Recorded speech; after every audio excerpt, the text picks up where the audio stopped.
अस्सलाम वालेकुम dear students. आज से हम सॉफ्टवेयर डिजाइन एंड आर्किटेक्चर की लेक्चर्स की जो है वो सीरीज शुरू कर रहे हैं। इस पूरे प्लेलिस्ट में आपको सॉफ्टवेयर डिजाइन एंड आर्किटेक्चर के कॉन्सेप्ट्स जो हैं वो मैं I will try my level best के बहुत आसान करके समझा पाऊँ। तो ऑल द बेस्ट, बिस्मिल्लाह करते हैं। आज जो है वो हम अपने पहले लेक्चर में टोटली इंट्रोडक्शन देखेंगे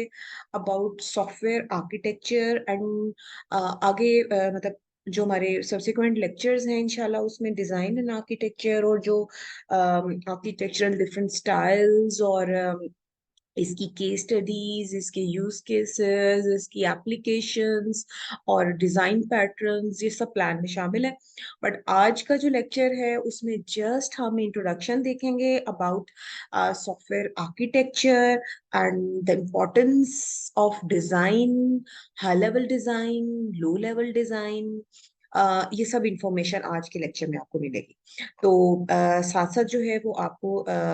मल्टीपल कॉन्सेप्ट्स जो हैं वो I would try my level best के बहुत आसान करके बताए जाए। अब अगर मैं एक बिल्कुल इजी और बिल्कुल मतलब आप लोगों के रियल लाइफ जो आप लोग अक्सर विटनेस करते होंगे इंफॉर्मेशन सॉरी एग्जांपल्स के साथ मैं शुरू करती हूँ कि जैसे कभी घर बन रहा हो, आपको पता है जब घर बनाते हैं तो घर के मल्टीपल लेआउट्स होते हैं, घर के मुख्तलिफ डिजाइन्स होते हैं, घर के मुख्तलिफ व्यू पॉइंट्स होते हैं, जिसके जिसके मल्टीपल पर्सपेक्टिव्स होते हैं, जिसको लेके एक आर्किटेक्ट, एक डिजाइनर, एक क्रिएटर उसके जो है ना वो मल्टीपल ब्लूप्रिंट्स जो है वो डिजाइन कर रहा होता है, but with multiple view points. ठीक है। अब जैसे फॉर एग्जांपल अगर एक डिजाइनर है, एक आर्किटेक्ट है, एक जो भी उसका जिसने भी उसका वो एक प्रोटोटाइप सा बिल्ड करना है, तो फ्रंट एलिवेशन आपको पता है फ्रंट एलिवेशन क्या होती है, जो घर की बाहर की लुक एंड फील होती है कि उसका फ्रंट कैसा होगा। मतलब उधर जो कह लें कि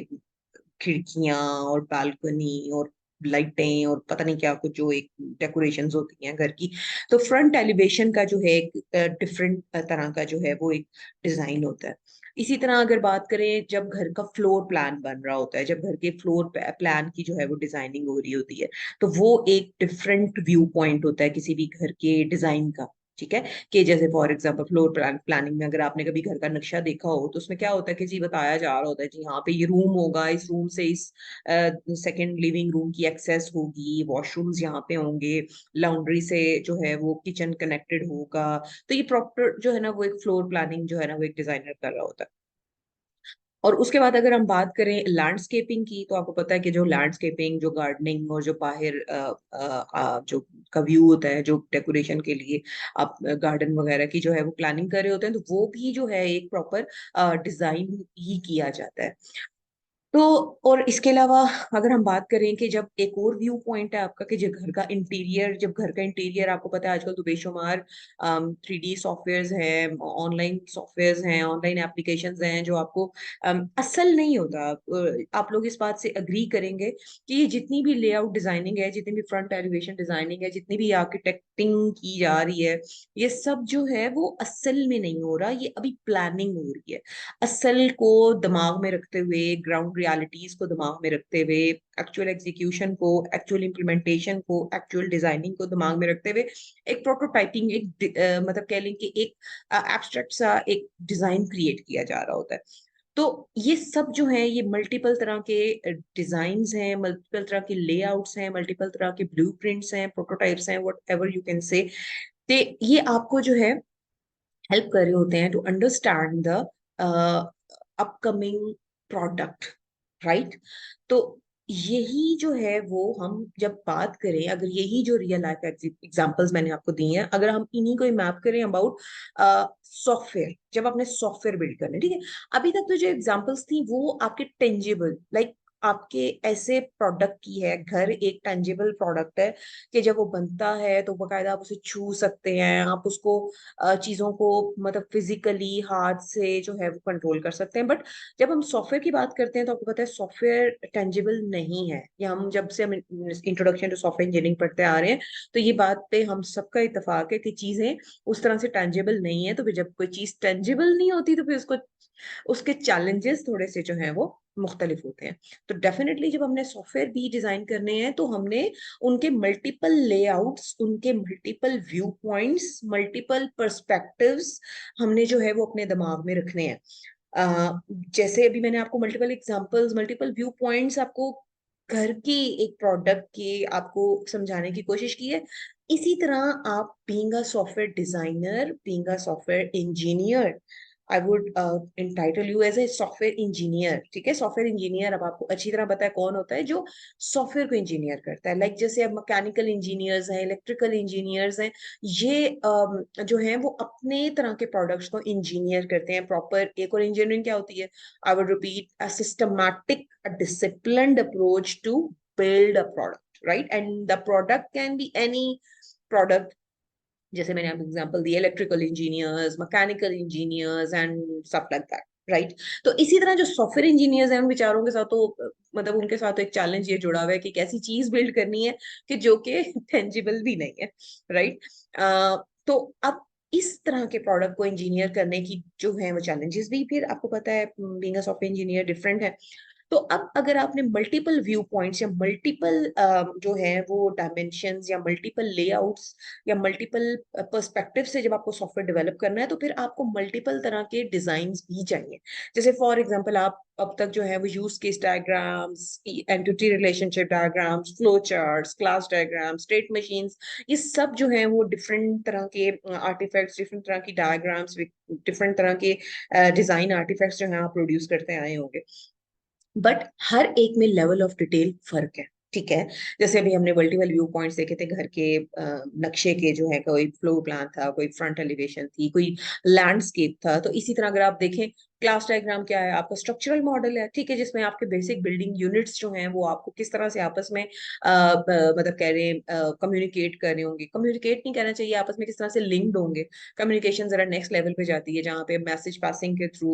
किस तरह से मेथड्स जो हैं वो कॉल हो रहे हैं, वो फिर डिफरेंट एक जो है वो मजीद डिटेल में जो डिजाइन होता है, और मजीद लो लेवल डिजाइनिंग होती है जब आप कोलैबोरेशन डायग्राम, सीक्वेंस डायग्राम्स जो आप पढ़े होते हैं। इसी तरह से फिर मेक नेक्स्ट लेवल और डिटेलिंग होती है कि जब मेथड पास सॉरी जब मैसेज कॉलिंग होती है, मेथड्स कॉलिंग होती हैं ऑब्जेक्ट्स के दरमियान, तो फिर हर एक ऑब्जेक्ट का जो है वो एक डिफरेंट स्टेट बन जाती है। तो वो फिर उस पर्सपेक्टिव को अंडरस्टैंड करने के लिए स्टेट मशीन्स आप जो है वो जो है वो डिजाइन में जो है आप बना रहे होते हैं। अगर फॉर एग्जांपल अगर आपने जस्ट ये अपने क्लाइंट्स को बताना हो कि काम क्या हो रहा है, रिगार्डलेस ऑफ द फैक्ट कि काम कैसे हो रहा है, then you would opt use case diagrams, ठीक है? जब आपने जस्ट फंक्शनैलिटी, आपने व्हाट जो है आंसर करना हो अपने क्लाइंट्स को, अपने स्टेक होल्डर्स को ऑन बोर्ड लाने के लिए कि जी ये सिस्टम है, ये कर रहा है, तो फिर आप क्या बनाते हैं, यूज केस डायग्राम, राइट? तो इसी तरह ये मल्टीपल डायग्राम्स जिनका मैंने अभी जिक्र किया है, वो आप एक सिस्टम के, एक सिस्टम अंडर डेवलपमेंट के, या एक टू बी सिस्टम के,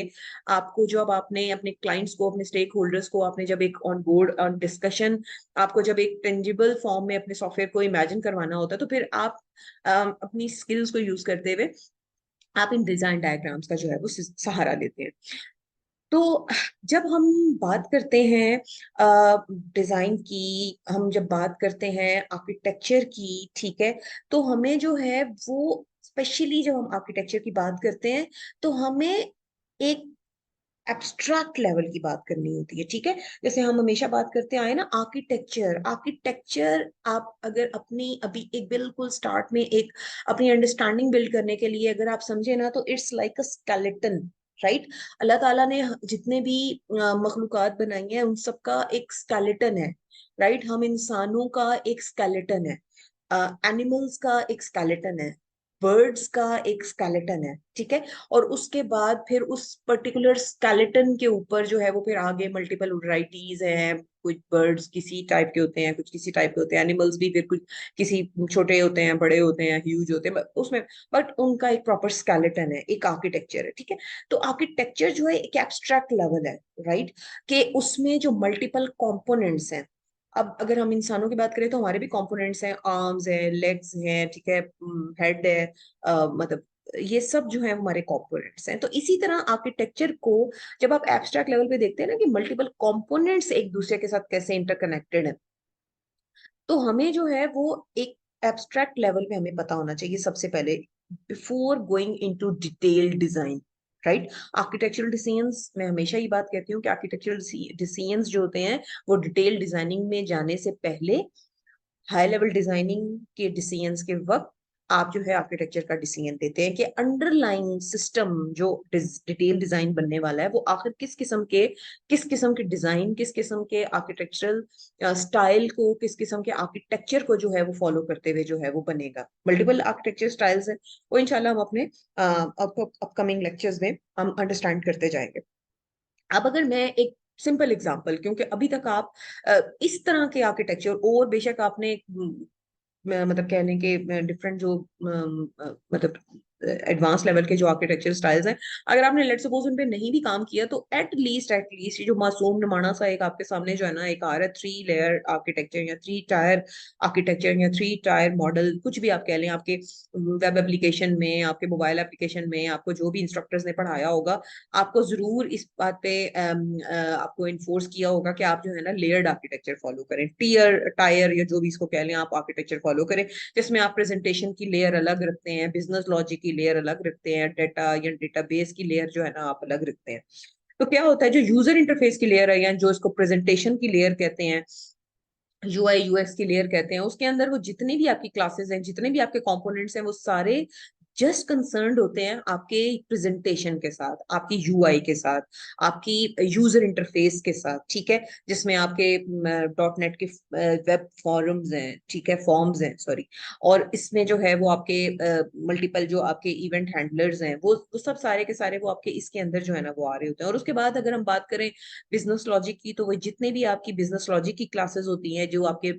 असल आपकी क्लास डायग्राम के अंदर जो आपके क्लासेस होती हैं, जो अंदर मेथड्स होते हैं, जो जिस तरह से वो एप्लीकेशन की जो लॉजिक है वो बिल्ड हुई होती है, वो सारी इस लेयर के अंदर। और जो डेटाबेस है वो सारी जो डेटाबेस कनेक्टिविटी के मेथड्स और जो भी उनकी फंक्शनलिटीज, जो भी उसके कंपोनेंट्स, जो भी उसकी स्टोर प्रोसीजर्स, वो जितनी भी सारी साइंस है वो किस लेयर में डाली जाती है, वो सारी की सारी आपकी जो है ना वो डेटा एक्सेस की लेयर या डेटा लेयर या जो भी इसको आप कह लें। तो ये क्या है, कॉन्सेप्चुअली आपने ये सारी जो लेयर्स हैं आपने इसको जो है वो डिवाइड किया था। और क्या है कि एक लेयर जो है वो एक ही तरह की लॉजिक और रिस्पॉन्सिबिलिटी को जो है ना वो कंसर्न होती है, यानी कि हर लेयर की जो रिस्पॉन्सिबिलिटी है, हर लेयर की जो है वो एक जिम्मेदारी जो है वो मल्टीपल टास्क करने की है, मगर हर एक लेयर के जो टास्क हैं वो दूसरी लेयर के साथ जो है वो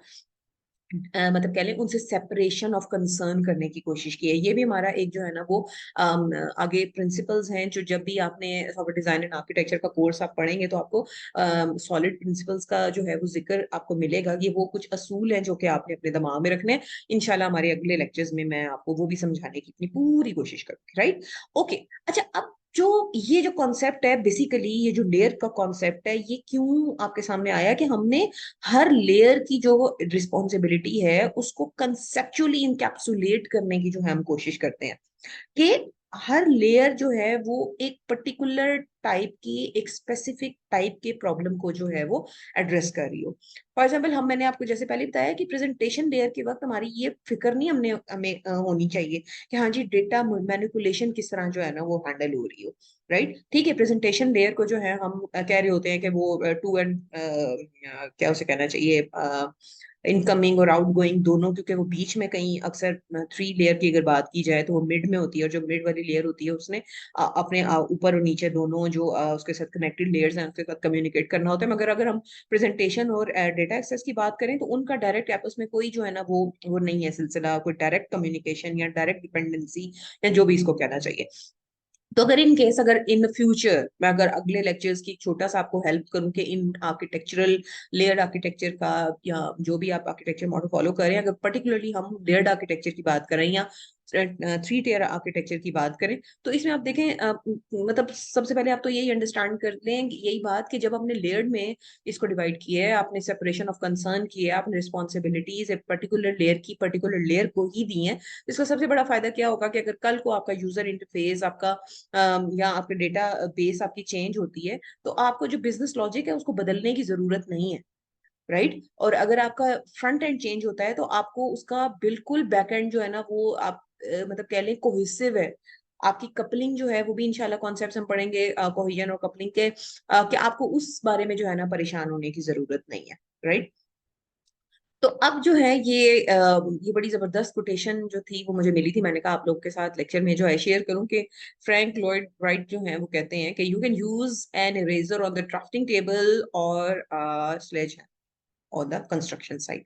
ठीक है, कि अगर हम प्रॉपर प्लानिंग के साथ कुछ बिल्ड करें, ठीक है, ये भी आप अंडरस्टैंड करेंगे कि अगर आपने किसी भी चीज की कंस्ट्रक्शन, चाहे वो घर हो, कोई आपका बिल्डिंग हो, कोई सॉफ्टवेयर हो, कोई भी प्रोडक्ट है, कोई गाड़ी हो, कोई भी कुछ भी, आप कोई भी कंपोनेंट, कोई भी आप प्रोडक्ट अगर आप बिल्ड करने जा रहे हैं, तो अगर आप उसको प्रॉपर प्लानिंग के साथ, ठीक है, बजाय इसके कि प्लान किए बगैर आप जो है ना एड हॉक जो है ना वो बेसिस पे कंस्ट्रक्शन डेवलपमेंट शुरू कर दें विदाउट प्लानिंग, तो फिर क्या करना होगा, उसको आपको बार बार तोड़ना पड़ेगा, बार बार उसको जोड़ना पड़ेगा, और फिर क्या है कि उसमें आपके रिसोर्सेज, आपका टाइम, ये सब जो है वो आपकी आपकी एफर्ट बहुत ज्यादा जाया होगी। तो बजाय इसके कि आप जो है वो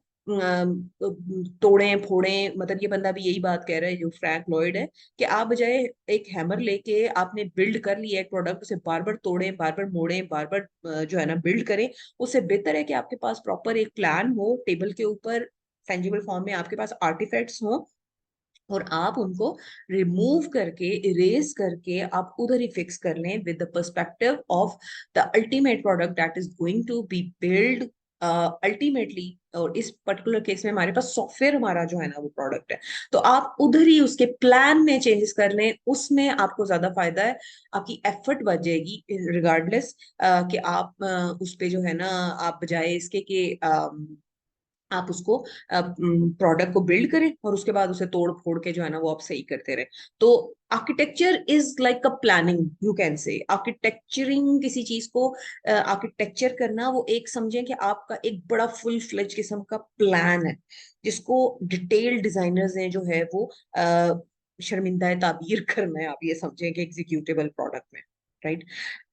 सो आगे चलते हैं कि अब जो architecture is a firmness of the utility of charm, right, कि ड्यूरेबल हो, आपका यूटिलिटी, ब्यूटी, जैसे अभी हमने डिफरेंट वो देखे थे ना लेआउट्स अभी घर के, इसी तरह जो आर्किटेक्ट है वो मल्टीपल व्यू पॉइंट्स के साथ एक जो आने वाली प्रोडक्ट है उसकी यूजर्स के लिए, उसके क्लाइंट्स के लिए, उसके स्टेक होल्डर्स के लिए, उसको उसकी यूटिलिटी, यानी कि यूटिलिटी मीन्स क्या है कि मतलब वो यूजफुल हो, लोग उसको, यूजफुल का क्या मतलब है, लोग उसको इस्तेमाल कर सकें। अगर हम घर की बात करें तो जो बिल्डिंग बन रही है लोग उसमें रह सकें, उनको उसमें रह के कोई फायदा हो, यूटिलिटी हो उस चीज की, तो ये सब आर्किटेक्ट अपने दिमाग में रखता है जब भी आर्किटेक्चर बनाना हो। ड्यूरेबिलिटी का क्या मतलब है कि बजाय इसके क्या जो आप बिल्डिंग बना रहे हो वो अभी लोग उसमें शिफ्ट और वो उनके ऊपर गिर पड़े, तो ये भी एक बैड आर्किटेक्ट की जो है ना वो जाहिर है, हम कहते हैं हाँ कैसा आर्किटेक्ट, ऐसी है उसने डिजाइन जो है ना वो किया है कि बिल्डिंग जो है ना वो सस्टेन ही नहीं कर सकी, अल्लाह माफ करे कोई अर्थक्वेक आ गया या कोई भी नेचुरल डिजास्टर हो गया, सैलाब वगैरह आ गए, तो सबसे पहले आप जो है ना वो आर्किटेक्ट को जो है ना वो कोस रहे होते हैं। और ब्यूटी वही बात है, जैसे फ्रंट एलिवेशन के प्लस पॉइंट, और एक और जो चीज इसमें ऐड होती है कि जो बिल्डिंग है वो खूबसूरत भी नजर आए, देखने में भी अच्छी लगे, तो ये सब जो है रिस्पॉन्सिबिलिटी एक आर्किटेक्ट की होती है, और ये सॉफ्टवेयर भी जब बनता है तो फिर यही होता है। अब देखें ये मल्टीपल किस्म के आर्किटेक्चर्स आपको नजर आ रहे होंगे, देखें ये एक बिल्डिंग का आर्किटेक्चर है, राइट, इसका लेआउट भी आपको जो है ना आपको सामने नजर आ रहा है, ये एक डिफरेंट तरह का जो है ना वो आर्किटेक्चर है। ये देखें ये एक और घर का जो है ना लेआउट है, एक डिफरेंट तरह का आर्किटेक्चर है। इसी तरह का ये देखें, ये भी एक जो है ना बिल्डिंग है, इसका एक डिफरेंट तरह का आर्किटेक्चर है। तो ये जितने भी आपको एग्जांपल्स दिखा रही हूँ, ये देखें ये जो है ये एक बिल्डिंग है, इसका भी जो है ये ओपन एयर जो एक बिल्डिंग है, इसका भी जो है वो एक खास किस्म का आर्किटेक्चर है। ये देखें ये एक डिफरेंट आर्किटेक्चर फैमिली से जो है ना ये वाली बिल्डिंग बिलोंग करती है। ये जो है वो एक मेंशन है, इसका डिफरेंट आर्किटेक्चर। तो ये देख रहे हैं आपको एग्जांपल्स जो मैंने दी हैं कि ये डिफरेंट तरह के आर्किटेक्चर्स हैं, डिफरेंट तरह के आपके जो है ना डिजाइन्स हैं, डिफरेंट तरह के आपके स्केलेटन्स हैं, डिफरेंट तरह के आपके प्रोटोटाइप्स हैं, जो कि एक आर्किटेक्ट ने जो है वो बिल्ड किए हैं। तो architecture is what is art and science of building. अब एक बात ये कि आर्किटेक्चर जो होता है वो असल में एक प्रोडक्ट नहीं होता, असल में एक, अगर सॉफ्टवेयर की बात की जाए तो एग्जीक्यूटेबल नहीं होता software, but it's a plan, it's a blueprint, it's a skeleton, it's a high level abstraction of the underlying system, एक टू बी सिस्टम, एक जो सिस्टम बिल्ड होना है जो डेवलपर्स ने डेवलप करना है, उसका जो है वो एक प्लान हो सकता है, आप ये कह सकते हैं, राइट। और इसी तरह अगर हम बिल्डिंग की बात करें तो ये असल में क्रिएशन ऑफ बिल्डिंग से ताल्लुक नहीं रखता,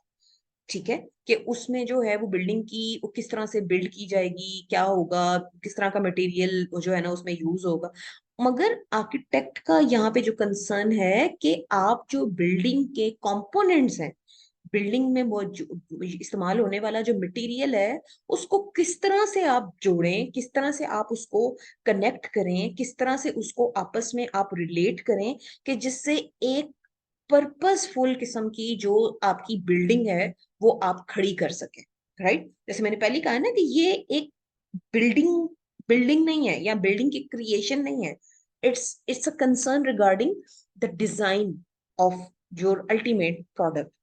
तो अब क्या है कि आर्किटेक्चर का जो मेन पर्पस है या मेन आप उसका कह लें कि जो गोल है, वो ये कि आप उस बिल्डिंग के multiple components, multiple parts, multiple elements वो क्या होंगे, उनको आपस में useful in a utility, with high utility factor और इन अ कॉस्ट इफेक्टिव मैनर, आप उसको किस तरह से असेंबल करते हैं, किस तरह से इंटीग्रेट करते हैं। This is the main concern of your architect, ठीक है। और ये जो प्रेजेंट करता है ये चीज, जब आप उसे टेंजिबल और आर्किटेक्चर जब आपने रियलाइज करवाना हो, जब आपने उसके ऊपर डिस्कशन करनी हो, डेफिनेटली उसको फिर किसी टेंजिबल फॉर्म में होना चाहिए ना। मैंने आपको कहा है कि जैसे प्लान्स हैं, लेआउट्स हैं, तो फिर इसके लिए मल्टीपल यूएमएल डायग्राम्स हैं जो यूज होती हैं, जो कि हम इंशाल्लाह आगे अपने कुछ लेक्चर्स में जो है वो इंशाल्लाह देखेंगे। तो क्या ख्याल है आपका, क्या लगता है कि आपको कि ये जो आर्किटेक्चर का कॉन्सेप्ट है ये कोई बड़ा नया कॉन्सेप्ट है? बिल्कुल भी नहीं, ये बड़ा ओल्ड कॉन्सेप्ट है। इंसान जब मतलब गारों में से जब रहते थे और जब जंगलों में रहते थे और मतलब जब इर्तका का अमल जो है वो, I am very bad in Urdu and English as well, मतलब आप ये समझे जब से इंसान ने जो है ना उसकी इवोल्यूशन शुरू हुई है, तब से जो है ना वो जब से चीजों को बिल्ड कर रहा है, जब से अपने रहाइश की, अपने सुकूनत की जिसे कह लें जो है वो शुरू कर रहा है मामलात, उसमें तब से वो जो है ना वो प्लानिंग और स्ट्रक्चरिंग और ये सब जो है ना वो करता चला आ रहा है। और अब तक अगर आप देखें जितने भी मॉडर्न एरा के जितने भी प्रोजेक्ट्स हैं या जितने भी आप प्रोडक्ट्स हैं, उन सब में जो है वो आर्किटेक्चर जरूर जो है ना वो किसी ना किसी तरह बनाया जाता है। ये जाहिर है जैसे भी बात हुई है कि बजाय उसके बाद जो नुकसान उठाएं कि जब चीज बना रहे हो और एट हॉक बेसिस पे विदाउट प्लानिंग काम कर रहे हो, तो उस वक्त जो नुकसान होना है, जैसे अभी हमने वो फ्रैंक लॉयड की जो है ना हमने कोटेशन पढ़ी थी, उससे बच जाते हैं हम। अब बात हो रही है कि आपको अगर आर्किटेक्ट आखिर आपको चाहिए कब, ठीक है। अब ये भी नहीं कि आपको बहुत ही नुमाना सा कोई प्रोडक्ट आपने बनानी है, बहुत ही इजी सा आपने लेट्स सपोज कैलकुलेटर की एप्लीकेशन बनानी है, और आप जो है ना बड़ा कोई फुल फ्लेज किस्म का आर्किटेक्ट जो है ना वो हायर करके बैठ जाए। डेफिनेटली इतनी छोटी प्रोडक्ट्स में आपको जो है ना आर्किटेक्ट्स की या आर्किटेक्चर बनाने की एज सच उस तरह जरूरत नहीं पड़ती। बना ले तो अच्छी बात है, बट वही बात है कि जरूरत नहीं है इस चीज की। बट ये आपको कब बनाना है, it depends what you are trying to build. Main important thing कि आप ये पहले देखें कि आपने बना क्या रहे हैं, तब इस चीज का डिसीजन लेते हैं कि आपको आखिर आर्किटेक्ट की जरूरत है या नहीं है, या आपको आर्किटेक्चर बनाने की जरूरत नहीं है या है। अब अगर फॉर एग्जाम्पल आपने एक छोटा सा डॉग हाउस बनाना है, ठीक है, ये एक बंदे का काम है, वो एक उसको अकेले भी कर सकता है। एक सिंपल प्रोसेस है, कुछ सिंपल हथौड़ी है, वो कुछ टूल यूज करते हुए जो है ना वो बंदा बना सकता है। एक चले आप बहुत बहुत छोटा मोटा आप इसका मॉडल क्रिएट कर लें, एक पेपर के ऊपर एक लेआउट बना लें और बता दें हाँ जी किस तरह से ये बनेगा। बट अगर मीडियम लेवल, जैसे अगर आपकी कोई बिल्डिंग है, कोई अपने घर वगैरह बनाना है, तो फिर क्या है, बेटर है कि आप लोग जो है ना वो किसी आप टीम से, किसी कंस्ट्रक्शन कंपनी से जो है ना आप हेल्प आउट करते हैं, उनसे हेल्प लेते हैं। और उसके बाद आपको कायदा मॉडलिंग प्लान्स बनते हैं, वेल डिफाइंड प्रोसीजर्स होते हैं, कुछ टूल्स होते हैं। यहाँ पे जो है ना आर्किटेक्चर, एक आर्किटेक्ट की जरूरत पड़ती है। बट नागुजीर हो जाती है आपको प्रॉपर आर्किटेक्चर या प्रॉपर आर्किटेक्ट की, जब आप ह्यूज लेवल के, आप एक ग्रैंड लेवल के स्काई स्क्रेपर्स जो है वो आप जो है ना वो बिल्ड करने का इरादा रखते हैं। तो फिर उसके लिए क्या है कि डेफिनेटली आपको एक बड़ी फुल फ्लेज किस्म की जो है ना आर्किटेक्चर लेवल की प्लानिंग की जो है ना वो जरूरत होती है। आई गेस आप लोग इस बात से एग्री करेंगे। तो ये डिपेंड करता है कि हाउ लार्ज आपका सॉफ्टवेयर या आपकी जो प्रोडक्ट है वो कितनी ग्रैंड लेवल की है, कितनी बड़े लेवल की, कितनी कॉम्प्लेक्स है। तो ये भी आपको पता है कि सॉफ्टवेयर की अगर हम पर्टिकुलरली बात की जाए, तो सॉफ्टवेयर के जो जो रिक्वायरमेंट्स बढ़ती हैं, सॉफ्टवेयर का साइज बढ़ता है, सॉफ्टवेयर की सर्विसेज, फीचर्स, जो जो वो स्केल अप होता है, तो क्या है कि उसकी कॉम्प्लेक्सिटी बढ़ती है। तो अगर हम यहाँ पे बात की जाए कि अगर साइज की हम पर्टिकुलरली एक हम पैरामीटर रखते हैं, तो अगर तो आपके सॉफ्टवेयर का या आपके प्रोडक्ट का साइज या कॉम्प्लेक्सिटी बहुत ज्यादा है, तो definitely you would need a proper architecture and an architect to build it.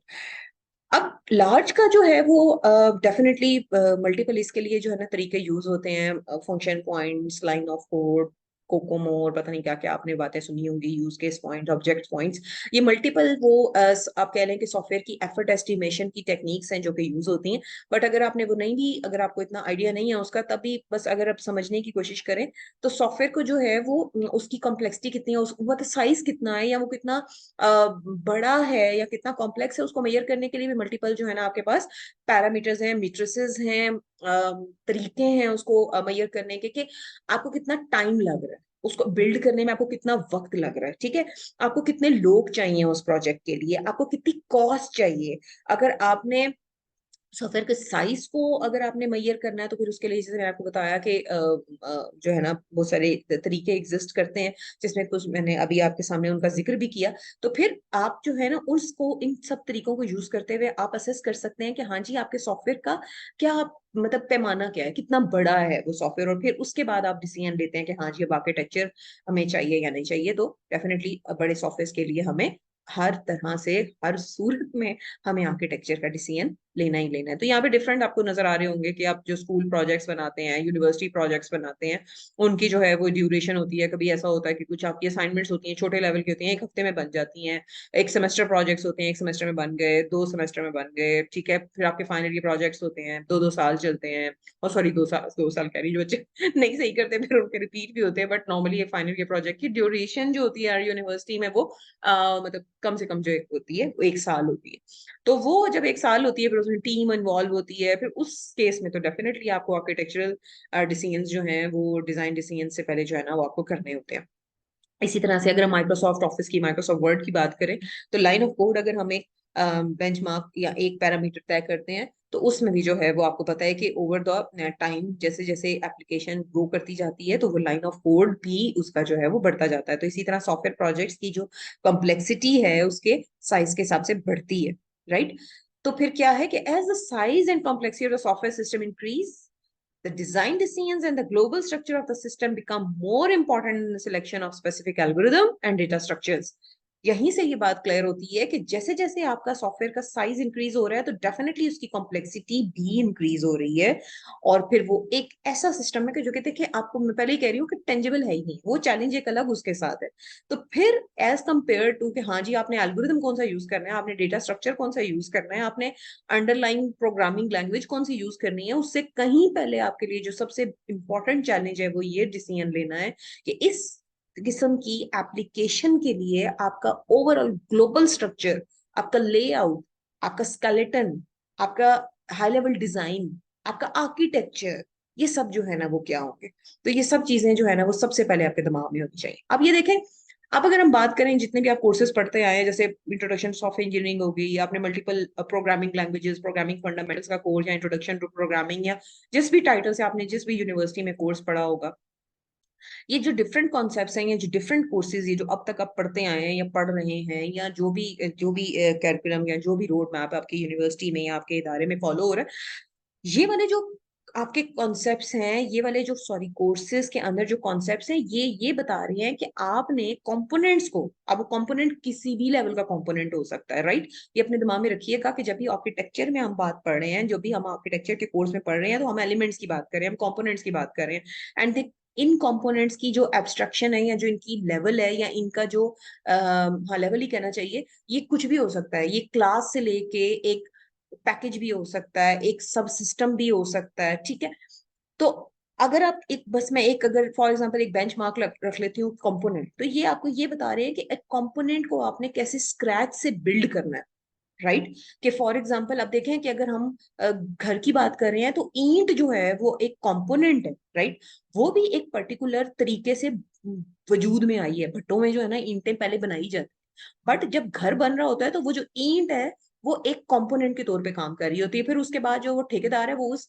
Tension में नहीं जा रहा होता कि हाँ जी अब ईंट भी मैंने खुद जो है ना वो घर बनाते हुए जो है ना मैंने बनानी है, नहीं, वो अब वो बने बनाए जो कंपोनेंट्स हैं, जो वो भी इटसेल्फ प्रोडक्ट्स हैं, उनको जो है वो आपने असेंबल करना है। अब देखें, जैसे मैं आपको एग्जांपल देती हूँ, ये जो अक्सर आपने जीटी रोड पे जाते हुए या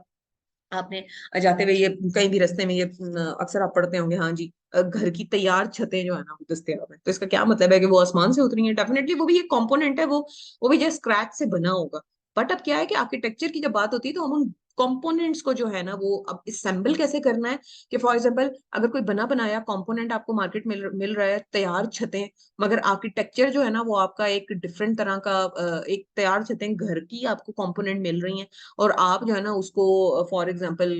किसी ऐसी जगह पे फिट करने की कोशिश कर रहे हैं, मतलब जहाँ पे वो वाली छत जो है ना वो उस वाली बिल्डिंग के साथ जो है ना वो मैच नहीं करती या सूट नहीं करती, तो फिर क्या होगा? वो कंपोनेंट गलत नहीं है अपनी जगह पे, ना ही वो बनने वाली बिल्डिंग अपनी जगह पे गलत, but being an architect your decision is wrong. क्या आपने क्या उसे कह रहे हैं कि एक मिसमैच करने की जिसे कहते हैं ना आपने कोशिश की है, कि अगर फॉर एग्जांपल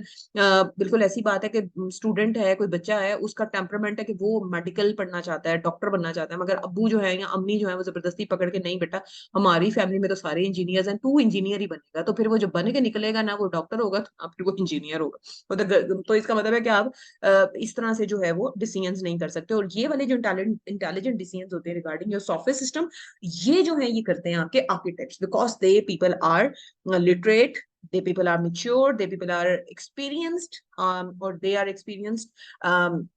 क्योंकि उन्होंने मल्टीपल तरह की एप्लीकेशंस में जो है वो काम किया हुआ होता है। आगे पढ़ेंगे कि स्किल सेट क्या होता है किसी भी आर्किटेक्ट का। तो अभी जैसे अभी बात हो रही है कि इनका जो आपके सॉफ्टवेयर आर्किटेक्ट्स हैं या सॉफ्टवेयर आर्किटेक्चर का कोर्स जो हम पढ़ रहे हैं, या कंपोनेंट बेस्ड सॉफ्टवेयर इंजीनियरिंग का अगर कोर्स पढ़ रहे हैं, तो इन सब का जो मकसद है वो क्या है, कि आपने जो प्रोडक्ट्स जो अब आप बड़े सिस्टम्स बिल्ड कर रहे हैं, आपने अब स्क्रैच से टेंशन नहीं, अब आपने जो बने हुए कंपोनेंट्स हैं उनको यूज करते हुए अपने सिस्टम की जो है वो डिजाइनिंग करनी है। और फिर इस चीज के ऊपर भी आपने गौर करना है कि हाँ जी अब वो जो डिजाइन बन रहा है वो इतना फिर पायदार भी हो, रीयूजेबल हो, रिलायबल हो, मेंटेनेबल हो। ठीक है, तो अब देखें, ये हम इंशाल्लाह आगे पढ़ेंगे कि जब भी आपने सिस्टम बनाना है तो आपके दिमाग में दो चार ये बातें जरूर होनी चाहिए।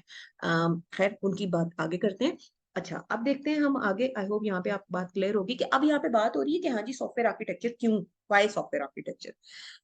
ठीक है, जैसे पहले भी बात हुई है कि सॉफ्टवेयर जो है आर्किटेक्चर ये नहीं बताता ऑपरेशनल सॉफ्टवेयर या आर्किटेक्चरल, जो आर्किटेक्चर है किसी भी सिस्टम का, सॉफ्टवेयर सिस्टम का, वो एक ऑपरेशनल सॉफ्टवेयर नहीं होता, but representation of the intended software, right? एक जो आपने सॉफ्टवेयर बनाना है उसकी रिप्रेजेंटेशन है, जो कि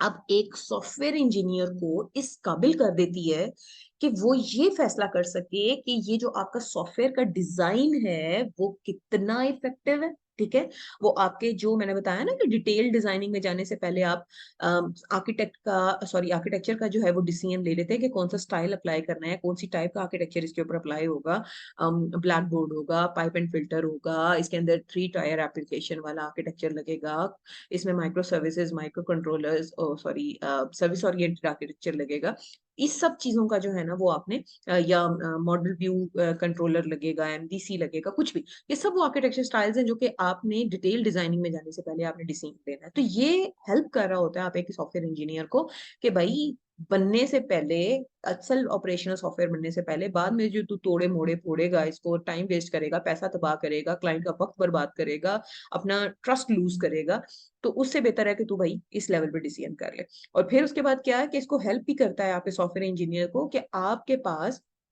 जब डिजाइन की स्टेज पे आपके पास रूम है, आप चेंजेस कर सकते हैं, तो आपके पास और मल्टीपल आर्किटेक्चर कौन कौन से ऑल्टरनेटिव्स आपके पास एग्जिस्ट करते हैं कि जो कि इन बेटर वे आपके इंटेंडेड सॉफ्टवेयर को जो बनना है उसको जो है वो पोर्ट्रे कर सकता है। और इसमें सबसे बड़ा फायदा एक आर्किटेक्ट जो है वो रिस्क को रिड्यूस करने में, जो भी अनसीन सिचुएशंस पैदा हो सकती हैं आपके सॉफ्टवेयर के डेवलपमेंट के दौरान, वो अपनी टीम को जो है वो पहले से जो है वो एक किस्म का विजुलाइज करा सकता है,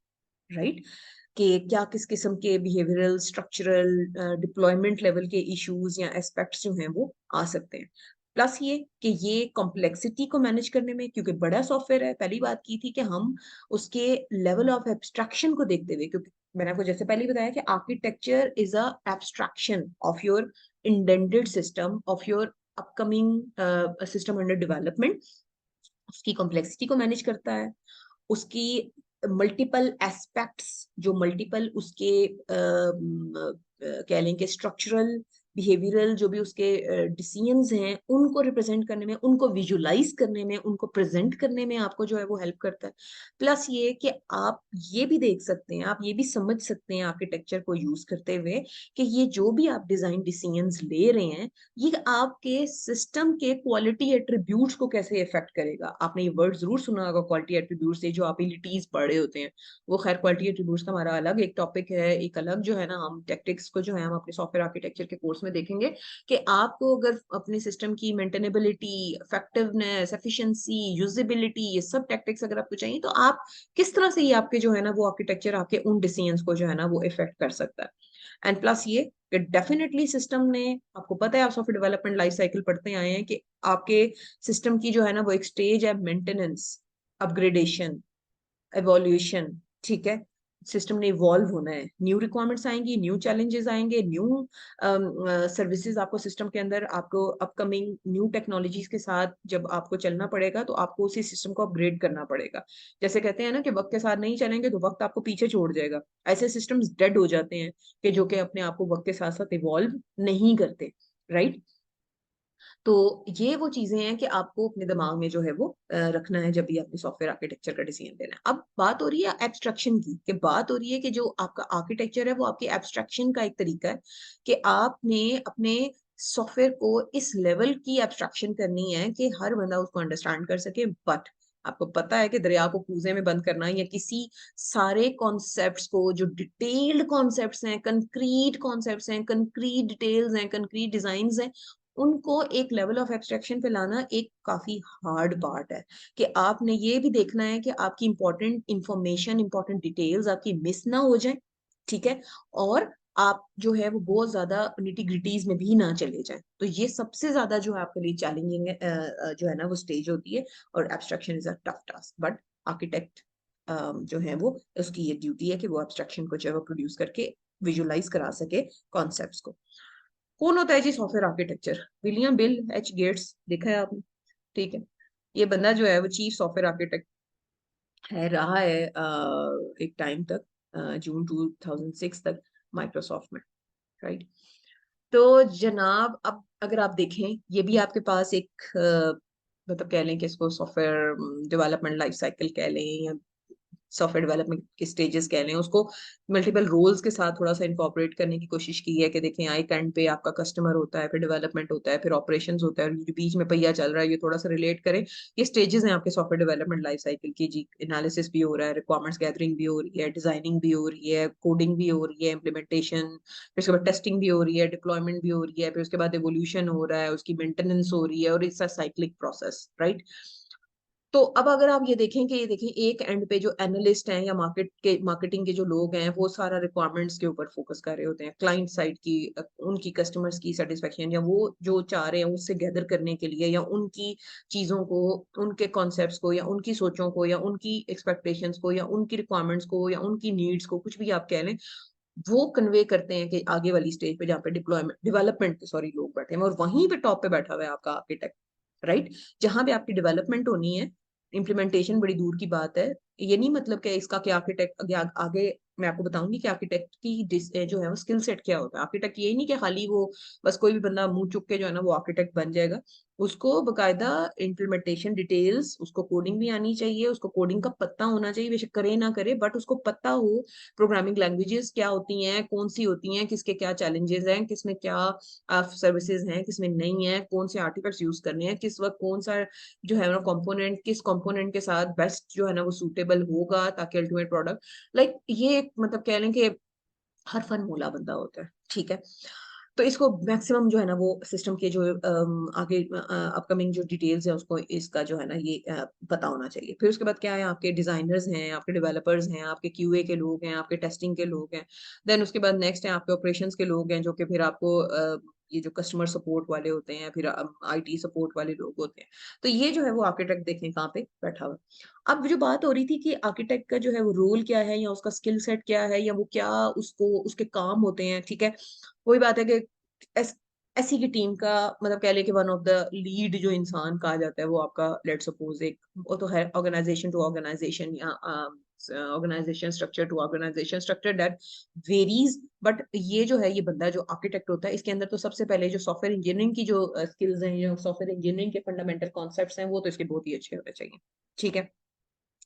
प्लस ये कि अपनी टीम को, जो आपकी टेक्निकल टीम है, डेवलपमेंट टीम है, उनको जो है लीड करता है। फिर उसके बाद क्या है कि मैंने जैसे आपको पहले ही बताया था कि ये जो है वो जो भी आपने आर्किटेक्चर लेवल पे डिजाइन डिसीजन लिए हैं, उसके पास इतना नॉलेज होता है कि वो उनको डिफेंड कर सके, हाँ जी हमने इस तरह के आर्किटेक्चर का डिसीजन जो है वो हमने क्यों लिया। और फिर ये भी इस चीज को भी जस्टिफाई कर सके, या वो भी इन चीजों को जो है वो प्रिडिक्ट कर सके कि अब इस इन डिजाइन डिसीजन के जो आगे इम्पैक्ट जो है ना ओवरऑल अगली डेवलपमेंट के ऊपर जो है ना वो क्या पड़ना है। और फिर वही बात है कि ये जितने भी सॉफ्टवेयर के, आपको पता है कि सॉफ्टवेयर इंक्रीमेंट्स में, रिलीजेस में, वर्जन्स में जो है वो रिलीज हो रहा होता है, तो ये उसको भी अपने दिमाग में रख सके। प्लस ये कि देखें आर्किटेक्ट एक बहुत अच्छा जो है ना वो एक कम्युनिकेटर भी होना चाहिए। क्यों? क्योंकि इसने देखें अपनी जो डिफरेंट, मैंने आपको अभी पीछे जो है मैंने आपको एग्जांपल दी है कि ये कहाँ पे बैठा होता है, ये टॉप पे। तो इसने ना सिर्फ अपनी डेवलपमेंट टीम को, बल्कि जो आपका वो पहला एंड था और जो ऑपरेशन के लोग थे उनको भी कन्वे करना होता है। मगर सबसे पहले ज्यादा इसका दो एंड के साथ काम होता है, कस्टमर और डेवलपमेंट टीम के साथ, ठीक है। ये देख रहे हैं ये दो वो दुनियाएं हैं जहां पे हमारे कस्टमर की दुनिया है और एक हमारी डेवलपमेंट टीम डेवलपर्स की दुनिया है। और तीसरा क्या है कि ये टेक्नोलॉजी एक्सपर्ट, जैसे मैंने आपको पहले ही बताया था कि हर बंदा मुंह चुक के जो है ना वो ये नहीं कह सकता मैं आर्किटेक्ट बन गया हूँ, नहीं। ये बकायदा बड़ा टेक्नोलॉजी एक्सपर्ट होता है। इसको रेलिवेंट टेक्नोलॉजीज, हर तरह की जो एक सिस्टम के अंदर टेक्नोलॉजी आपने यूज करनी है उसको, उसका इसको आइडिया होगा। क्योंकि आप देखें ना, एक ठेकेदार है, अगर उसको यही नहीं पता कि हाँ जी इसके लिए ईंटों से ईंटें would be a better solution to build this house और अ ब्लॉक्स, अब अगर उसको यही नहीं पता कि दोनों के जो है वो क्या pros and cons, ups and downs हो सकते हैं, तो वो स्वादी खे जिसे कहते हैं कि वो आपके सिस्टम की जो है ना वो डेवलपमेंट का पार्ट हो सकता है, ठीक है। फिर उसके बाद ये है कि आपको पता है कंपोनेंट्स हैं, जैसे हमने पहले ही बात की कि स्क्रैच की बात नहीं कर रहे जब भी आप आर्किटेक्चर की बात करते हैं, आप जो है वो कंपोनेंट्स की बात करते हैं, फ्रेमवर्क्स की बात करते हैं। तो फिर आप ये भी, आप बीइंग एन आर्किटेक्ट आपको पता हो कि अब वो जो थर्ड पार्टी कंपोनेंट्स आप यूज करने की या आप उनको सिलेक्ट करने का सोच रहे हैं, उसका इन्फ्लुएंस क्या होएगा आपके सिस्टम के ऊपर, ठीक है। आप बकायदा अपने टेक्नोलॉजी को, आप अपनी डेवलपमेंट को आप ट्रैक कर सकें, मॉनिटर कर सकें, उसके इम्पैक्ट को असेस कर सकें, और आपको वो पता हो जो आपकी इवन टीम को भी ना पता हो, ठीक है। जैसे अगर ठेकेदार को ही हर चीज का नहीं पता होगा, तो वो जो डेवलपर्स हैं जो उस बिल्डिंग को बना रहे हैं, उन्होंने तो अपना पर्टिकुलर काम करना है, ठीक है। इलेक्ट्रिशियन ने अपना काम करना है, प्लम्बर ने अपना काम करना है, बट एक आर्किटेक्ट के पास एक ओवरऑल जो है ना वो एक का उसे कहते हैं कि एक स्किल होनी चाहिए कि उसके पास इतना इंटेलेक्ट होना चाहिए कि वो चीजों के आगे होने वाले इम्पैक्ट को, डिसीजंस को जो है वो डिजाइन डिसीजंस जो भी आपने लिया उसको उसको असेस कर सके। और फिर वही बात है, मेन चीज रिस्क असेसमेंट, कि जो भी आपने डिजाइन डिसीजन लिया है उसके साथ जो एसोसिएटेड रिस्क हैं वो उनको भी जो है ना वो इवैल्यूएट कर सके, उनको भी एनालाइज कर सके, उसका भी जो है ना उसको नॉलेज होना चाहिए। और फिर क्या है कि अपनी टीम को भी, ये नहीं कि अब आपने वो जो रिस्क आपके पास तो बस आप उसको जो है ना मल्ला मार के आप जो है ना अपने पास रख ले, नहीं, उसको कन्वे भी करें अपनी टीम को कि अगर कोई डिजाइन डिसीजन इस तरह का है तो इसके जो है ना वो आगे आगे जाके जो है ना इम्पैक्ट आफ्टर शॉक्स एक सॉफ्टवेयर सिस्टम के लिए जो है वो क्या हो सकते हैं। तो ये वो बंदा होता है जो कि अल्लाह रहम करे, जो भी आगे जाके डिजास्टर होना है आपके सॉफ्टवेयर के साथ, उनको जो है ना वो प्रिवेंट करने की इसके पास जो है ना वो स्किल होती है। और सॉफ्ट स्किल्स में डेफिनेटली आपको पता है, सॉफ्ट स्किल्स भी एक बंदे के पास के जी वो कितना टेक्निकली कितना साउंड है, उसको कितना लेवल की इन डेप्थ जो है ना वो डिसीजंस का, आर्किटेक्ट सॉरी टेक्नोलॉजी का उसको कितना पता है, उसके अंदर लीडरशिप क्वालिटीज कितनी है, वो किसी भी एज अ कंसल्टेंट एक अच्छा कम्युनिकेटर, एक अच्छा एक कितना एम्पैथेटिक उसके अंदर जो है वो, ये सारी वो सॉफ्ट स्किल्स हैं जो भी किसी भी एक लीडर के अंदर, डेफिनेटली एक आर्किटेक्ट एक लीडर की तरह ही काम कर रहा होता है। तो अब जो अगर आप बात करें सॉफ्टवेयर डेवलपमेंट लाइफ साइकिल की, तो आप बचपन से पढ़ते आ रहे हैं कि सॉफ्टवेयर डेवलपमेंट लाइफ साइकिल की कुछ, अब चाहे वो कोई भी मॉडल हो आपका, मगर उसके अंदर कुछ स्टेजेस होती हैं जो किसी ना किसी तरह हर सूरत होती हैं। जैसे आपकी एलिसिटेशन की, आपकी रिक्वायरमेंट्स की स्टेज मस्ट होगी, आपकी डिजाइन की स्टेज मस्ट होगी, इम्प्लीमेंटेशन होती है, टेस्टिंग होती है, आपकी मेंटेनेंस होती है, एवोल्यूशन होती है। तो ये सब जो है वो आपकी किसी भी सॉफ्टवेयर डेवलपमेंट एक्टिविटीज का पार्ट है। तो फिर क्या है कि जो आपका आर्किटेक्चर है वो किधर आ रहा होता है, डिजाइन, हाई लेवल डिजाइन और लो लेवल डिजाइन के वक्त, सॉरी, लो लेवल डिजाइन से पहले आ रहा होता है। तो देखते हैं आगे कि देखें कि वाटरफॉल मॉडल जब होता था, क्या अगर वाटरफॉल पॉइंट ऑफ व्यू से, वैसे वाटरफॉल तो एब्सोल्यूट हुआ है कब का, मगर फिर भी आपको समझाने के लिए कि जब भी आपने डिटेल डिजाइनिंग से जब आपने मूव करना है, तो जब हल्का फुल्का सा डिजाइन या 20% आपकी जब सॉफ्टवेयर रिक्वायरमेंट्स जब आप फाइनल कर लेते हैं, जो स्टेबल किस्म की आपके रिक्वायरमेंट्स हैं, जो कि आगे जाके वही कुछ कोर रिक्वायरमेंट्स हैं जो कि वो रहनी ही रहनी है सिस्टम में, रिगार्डलेस ऑफ द फैक्ट कि आगे जाके सिस्टम कितना जो है वो ग्रो हो जाता है और उसके अंदर कितनी तब्दीलियां आती है। मगर कुछ ऐसी, जैसे मैंने बताया था ना आपको कि आर्किटेक्चर क्या है, एक एब्स्ट्रैक्ट व्यू है, एक लेआउट है। तो क्या है कि जब आपकी ऐसी कोर रिक्वायरमेंट जो कि थोड़ी स्टेबल हो जाती हैं, उनकी बेस पे आप अपने आर्किटेक्चर का डिसीजन ले सकते हैं, और फिर आगे जाके जो है वो डिटेल डिजाइनिंग के वक्त चीजें मजीद जो है वो क्लियर होती चली जाती हैं। तो फिर अब क्या है कि आपने जो, एक आपको पता है ना, टू बी सिस्टम और as is system, as is दुनिया, एज इज करंट सिचुएशन, यानी कि उसको क्या कहते हैं, प्रॉब्लम स्पेस भी कहते हैं। और टू बी वाली जो दुनिया, टू बी ये सिस्टम, वो क्या है आपका सोल्यूशन स्पेस। ये हम रिक्वायरमेंट्स इंजीनियरिंग में भी हम पढ़ चुके हैं। तो आपने बीइंग एन आर्किटेक्ट इन दो दुनियाओं का जो क्या कह लेंगे एक गैप को जो है ना आपने ब्रिज करना है, जिसके अंदर आपके, जब आप आर्किटेक्चर का डिसीजन ले रहे हैं तो उसके अंदर क्या क्या चीजें जो हैं वो रिफ्लेक्ट करनी चाहिए कि आपका प्रॉब्लम, आपकी सॉफ्टवेयर रिक्वायरमेंट्स, आपकी क्वालिटी एट्रीब्यूट्स, सब उस आर्किटेक्चरल डिसीजन के अंदर जो है वो एक किस्म की इनपुट हो, एक किस्म की रिफ्लेक्शन हो, एक किस्म की उनकी रियलाइजेशन हो, राइट। तो अब अगर आप बात करें कि जो आर्किटेक्चरल डिसीजंस हैं, वो जैसे मैंने पहले ही कहा है कि आपके सॉफ्टवेयर डेवलपमेंट लाइफ साइकिल की अर्ली स्टेज पे होता है। ये नहीं कि आप वो डिटेल डिजाइनिंग कर लें और उसके बाद कहें नहीं अब इसके ऊपर जो है ना वो पाइपल फिटर लगा दो, एक आर्किटेक्चर स्टाइल है, या इसके ऊपर जी आपने वो डिटेल डिजाइनिंग करनी है, आप कह रहे हैं नहीं जी अब इसके ऊपर जो है ना 3 टायर एप्लीकेशन का जो आर्किटेक्चर है वो सूट करेगा, नहीं। हमेशा सबसे पहले जब भी आपकी रिक्वायरमेंट्स आपकी थोड़ी फाइनल हो गई हैं, आपको पता चल गया है कि कोर सेट ऑफ आप जो फीचर्स हैं वो आपने क्या सर्विसेज आपने जो है ना देनी है, तो इमीडिएटली उसी वक्त आपके जो है ना वो एब्स्ट्रैक्ट लेवल के डिसीजन होता है, वो कौन है आपका आर्किटेक्चरल स्टाइल्स। और फिर ये जो आर्किटेक्चर के डिसीजन है ओवरऑल, जैसे हम बात कर रहे हैं कि वो जो डिसीजन है वो overall life time of the system को जो है वो इफेक्ट करता है। जैसे फॉर एग्जांपल अगर आपके कैरियर का डिसीजन है, और अगर आपने डेफिनेटली जब आप बहुत वक्ती लेते हैं तो वो उस डिसीजन के जो आफ्टर इफेक्ट्स है आपकी पूरी जिंदगी पे रहते हैं। इसी तरह आर्किटेक्चर का जो डिसीजन है वो फिर पूरी जिंदगी, जब तक कि सॉफ्टवेयर डेवलपमेंट और वैल्यूएशन और उसका जब तक वो अपग्रेड और मेंटेनेंस वाली वो थ्रू आउट उसके ऊपर जो है ना वो उसका इम्पैक्ट रहता है। देख लें आप यहाँ पे भी यही आपको इस एग्जांपल में, इस डायग्राम में भी यही समझाने की कोशिश की जा रही है कि स्टार्ट विजन इंसेप्शन के टाइम से लेके जब तक सॉफ्टवेयर जो है वो चाहे मेंटेन हो रहा है, चाहे डेड हो रहा है, चाहे डेथ हो रही है, चाहे मेंटेन हो रहा है या अपग्रेड हो रहा है या अल्टर हो रहा है या कुछ भी हो रहा है, उसके साथ एक आर्किटेक्चरल डिसीजन का जो इम्पैक्ट है वो देखें कितना दूरस होता है आपके सॉफ्टवेयर डेवलपमेंट के ऊपर। तो फिर अब आर्किटेक्चर की अगर हम थोड़ी सी डेफिनेशन देखें तो बेसिकली क्या है, ये वो प्रिंसिपल या वो सेट ऑफ स्ट्रेटजीज के ऊपर ये जो है ना आर्किटेक्चर बेस करता है जो कि सिस्टम की डेवलपमेंट को डायरेक्ट इफेक्ट करेगा।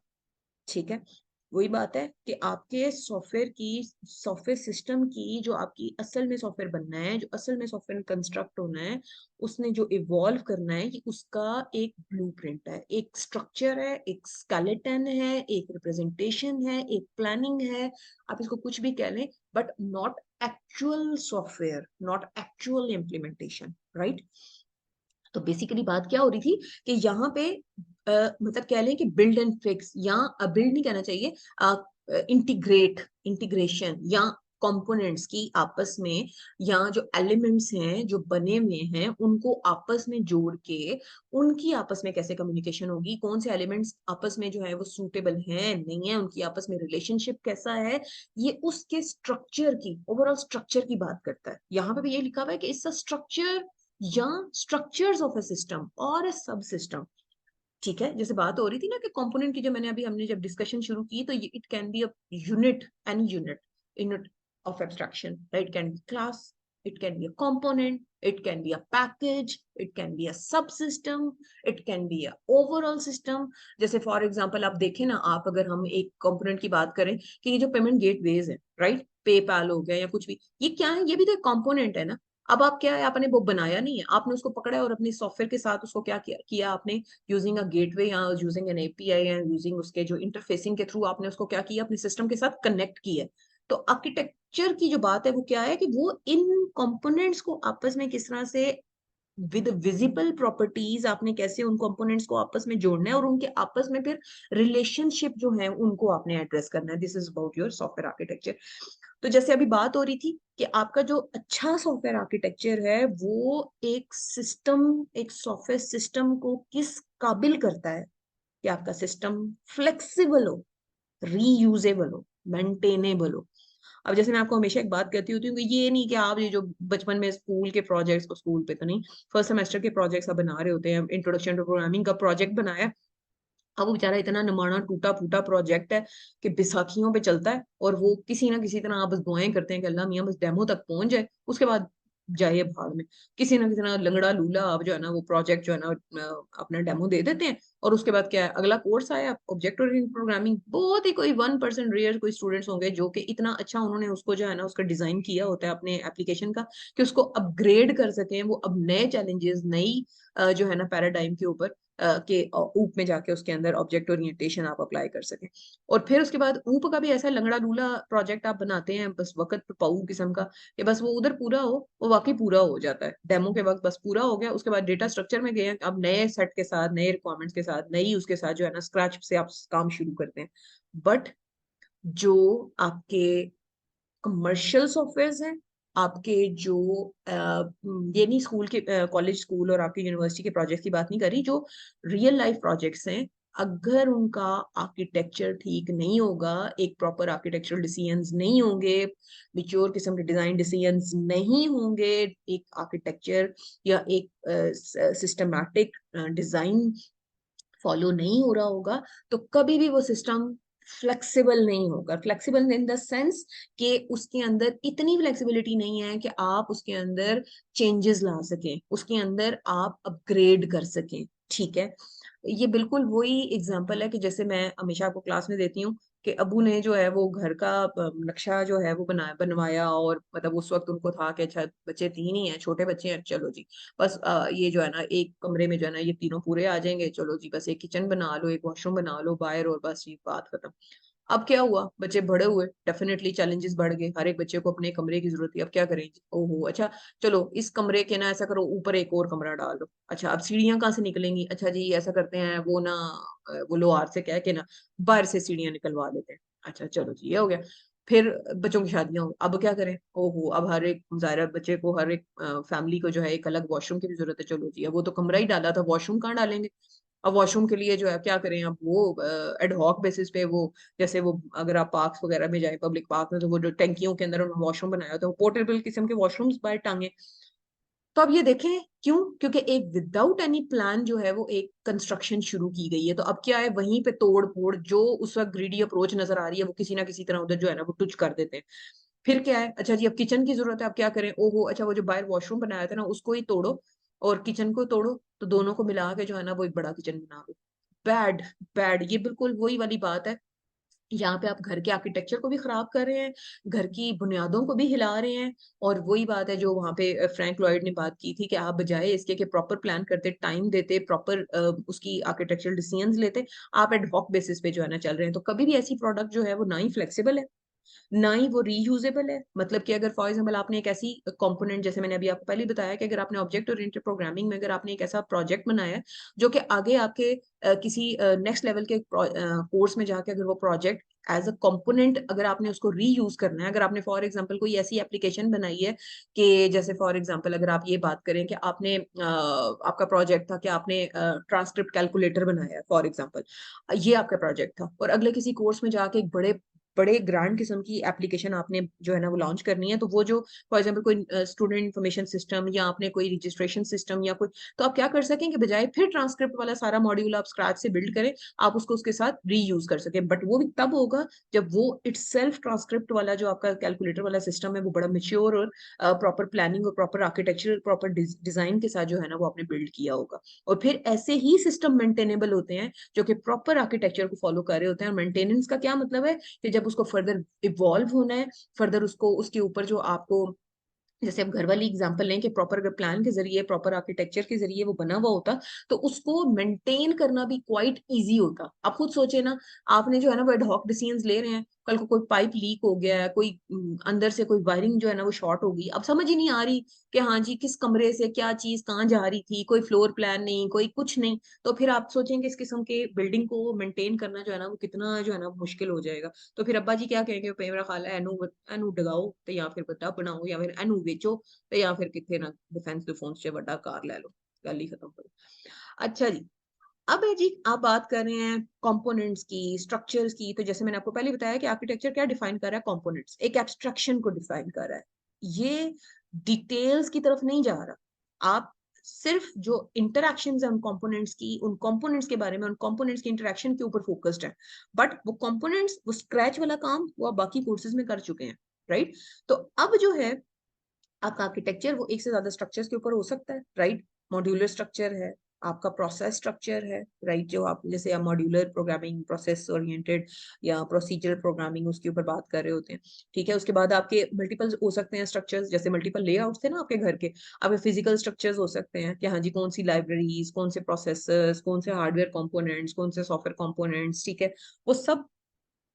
मल्टीपल कंपोनेंट्स हैं, मल्टीपल स्ट्रक्चर्स हैं, वो आपस में मिलकर कैसे काम कर रहे होंगे, इनके ऊपर अब बात करते हैं। तो अब अगर हम बात करें कि आपके जो सिस्टम है वो बेसिकली आपके दो लेवल के ऊपर आपकी बात हो रही होती है। एक होता है आपका system level, abstract level, architectural level, और एक होता है आपका detail level, concrete level, programming level, वो क्या है आपका डिजाइन। तो हमारा कोर्स का टाइटल क्या है, सॉफ्टवेयर आर्किटेक्चर एंड डिजाइन। तो आर्किटेक्चर के ऊपर हम जरा एब्स्ट्रैक्शन की बात करते हैं, और डिजाइनिंग में हम जरा कंक्रीटनेस की तरफ जाते हैं, डिटेलिंग की तरफ जाते हैं सॉफ्टवेयर की। तो हम दो पार्ट्स में इसको पढ़ेंगे, मगर हम लेक्चर इस तरह पढ़ेंगे कि पहले हम डिजाइनिंग को कवर करेंगे और उसके बाद हम आर्किटेक्चर की बात करेंगे। तो अभी जैसे बात हो रही थी कि architecture is concerned with your higher level aspects of the system, but as compared to design, design is a low level aspects। low level का ये नहीं मतलब कि low level के बहुत ही मारा क्या उसे कहना चाहिए, माड़ा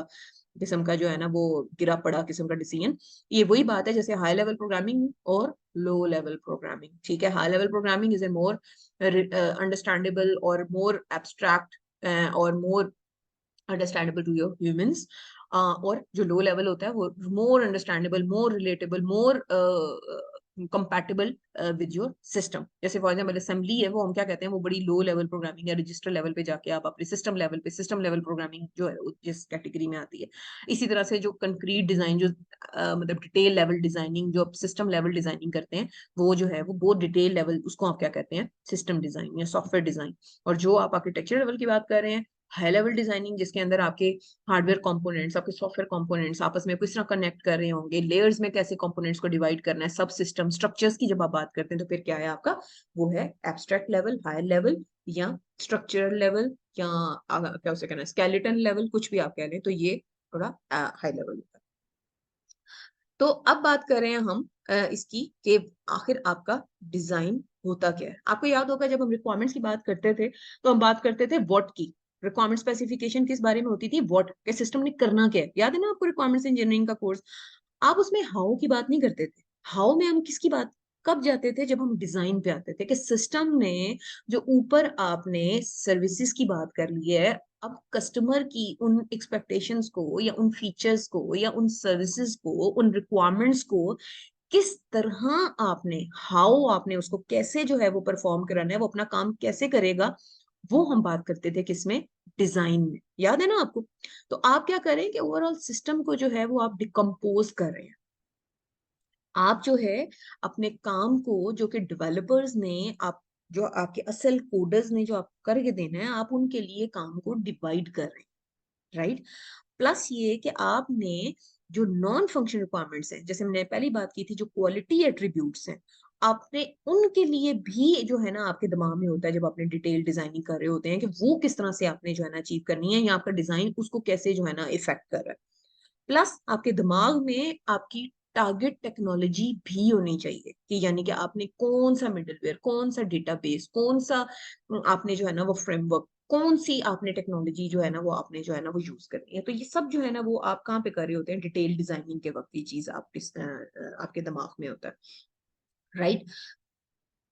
ओके। तो ये था मेन फर्क आपका, मतलब कह लें आर्किटेक्चर और आपके डिजाइन।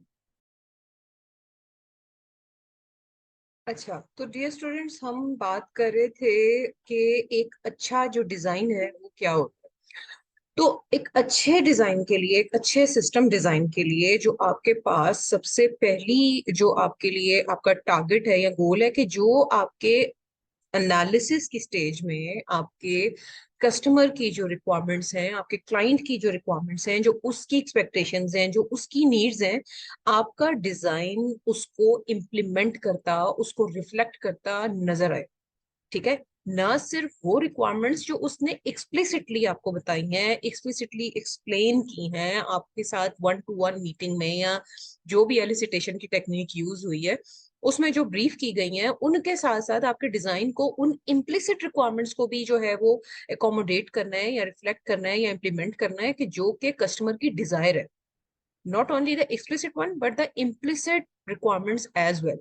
प्लस आपका जो डिजाइन है, यानी कि एक अच्छे डिजाइन के हम इंग्रेडिएंट्स देख रहे हैं ना, जैसे एक अच्छा मुसलमान होने के कुछ इंग्रेडिएंट्स हैं, कुछ अच्छे स्टूडेंट होने के कुछ इंग्रेडिएंट्स हैं, कुछ पैरामीटर्स हैं, कुछ फीचर्स हैं। इसी तरह डिजाइन को जो मजीद जो है वो उसको कैसा होना चाहिए एक अच्छे डिजाइन को, कि वो एक, क्योंकि आपको पता है कि जो हम एसडीएलसी में पढ़ते आए हैं, जो कुछ स्टेजेस हैं कि डिजाइन के बाद आपने कोड करना है, तो आपका जो डिजाइन है वो जिन लोगों ने कोड करना है, जिन लोगों ने उसको एक्चुअल इंप्लीमेंट करना है, जिन डेवलपर्स ने जिन कोडर्स ने आपके डिजाइन को रियलाइज कराना है, वो उनके लिए डिजाइन ना सिर्फ वो पढ़ सकें, उसको अंडरस्टैंड कर सकें, उसको कॉम्प्रीहेंड कर सकें, और उसको ना सिर्फ डिजाइनर बल्कि उसके बाद जो सब्सिक्वेंट स्टेजेस पे जो आपके सॉफ्टवेयर डेवलपर्स हैं, सॉरी जो क्यूए के लोग हैं, जो टेस्टिंग की टीम है, वो उसको जो है वो क्या कर सके, अंडरस्टैंड करके उसको उसकी पर्सपेक्टिव में आपके सिस्टम को जो है वो टेस्ट कर सके। प्लस ये कि आपका जो डिजाइन है वो आपके सॉफ्टवेयर की हर तरह से जो है वो एक पिक्चर क्लियर कर रहा हो। आपका उसके अंदर डेटा का पार्ट भी हो, आपके फंक्शनल यूनिट्स उसके अंदर जो हैं वो एक्सप्रेस हो रहे हो, बिहेवियरल एलिमेंट्स जो हैं वो उसके अंदर पोर्ट्रे हो रहे हो, आपका जो इम्प्लीमेंटेशन है वो हर तरह से जो है वो कंप्लीट होनी चाहिए। ठीक है।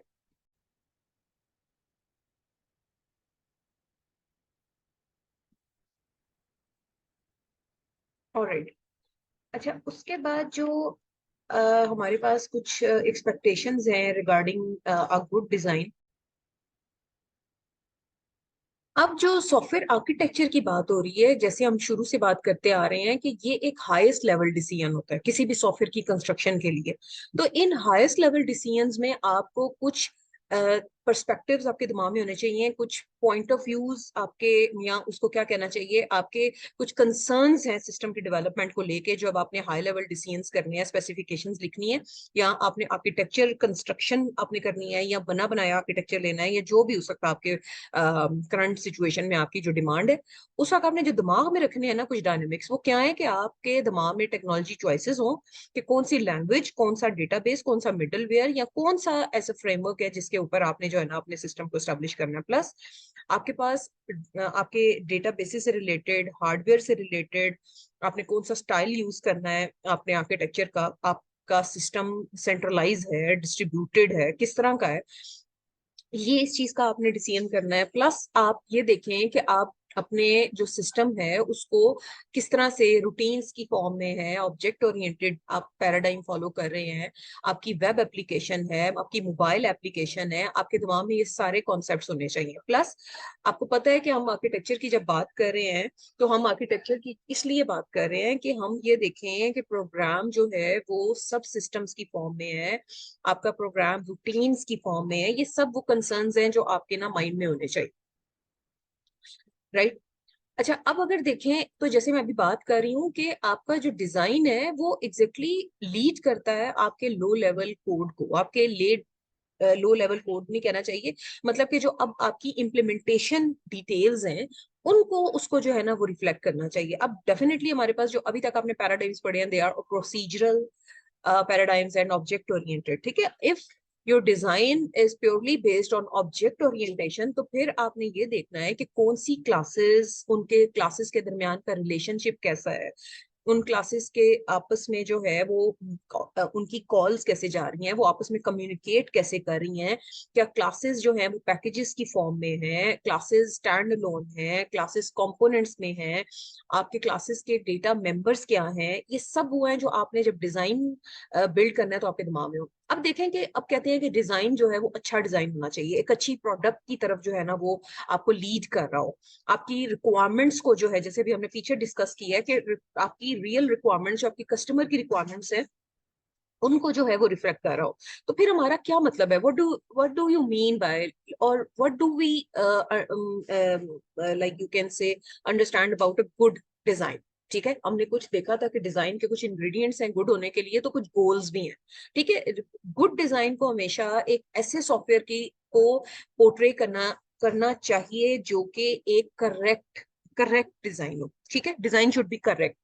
करेक्ट डिजाइन का क्या मतलब है कि आपका जो सॉफ्टवेयर है वो अ,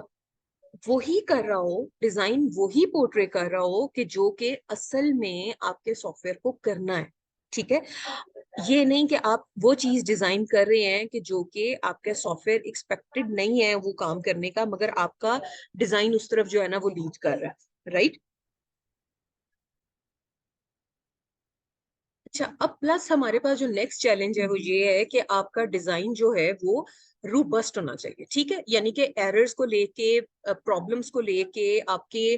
फॉल्ट्स को लेके आपका जो सिस्टम है वो रूबस्ट एनफ हो, कि उतना उसके अंदर हौसला हो कि प्रॉब्लम्स जो फॉल्ट हैं सिस्टम के वो उनको टैकल करना जो है ना उसके अंदर फ्लेक्सिबिलिटी इतनी हो। प्लस फ्लेक्सिबल, अब जैसे अगला पॉइंट है कि आपका जो डिजाइन है वो आपको पता है कि रिक्वायरमेंट्स जैसे सिस्टम ने अपग्रेड होना है, जैसे हम बात कर रहे हैं कि सिस्टम ने स्टेबल तो नहीं रहना, जो स्टेबल रह जाता है, जो स्टेगनेंट रह जाता है, वो सिस्टम डेड हो जाता है। तो अब अगर न्यू रिक्वायरमेंट्स आ रही हैं, अब जो है वो फीचर्स नए ऐड हो रहे हैं, नए चैलेंजेस सिस्टम के अंदर आ रहे हैं, सिस्टम ग्रो कर रहा है, तो आपका जो डिजाइन है वो इतना फ्लेक्सिबल होना चाहिए, इतना अडेप्टिव होना चाहिए चेंजेस को लेके